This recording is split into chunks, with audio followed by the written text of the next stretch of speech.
دنیا کی 5000 سالہ تاریخ میں ایک بھی قوم ایسی نہیں جس نے کسی دوسری زبان میں ترقی کی ہو، یعنی دنیا کا جدید ترین ملک اسرائیل۔ اسرائیل میں کسی کو انگریزی نہیں آتی۔ کم مدت میں انتہائی ترقی کرنے والا ملک جرمنی، جہاں لوگ انگریزی سے نفرت کرتے ہیں۔ دنیا اسلام کا ترقی یافتہ ملک ترکی، جہاں استاد سے لے کر آرمی چیف اور سائنسدان سے لے کر چیف جسٹس تک ترک زبان میں ہے۔ چین میں کوئی سرکاری یا نجی عہدیدار انگریزی زبان بولتا نظر نہیں آئے گا۔ ایران کا تمام سرکاری نظام فارسی میں ترتیب دیے گئے ہیں۔ یہاں ہر سال نوبل انعام کے لیے کوئی نہ کوئی نامزد ہوتا ہے۔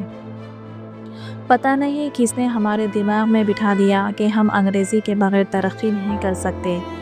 عجیب ہے، اردو ادب کی تاریخ 1000 سالہ پرانی ہے اور انگریزی ادب 300 سال سے پہلے نظر نہیں آتا۔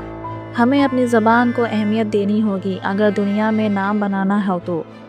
ساری دنیا ترقی کر گئی اپنی زبان کی بدولت، اور ہم نے اپنی آدھی عمر کو گنوا دیا انگریزی زبان سیکھتے سیکھتے۔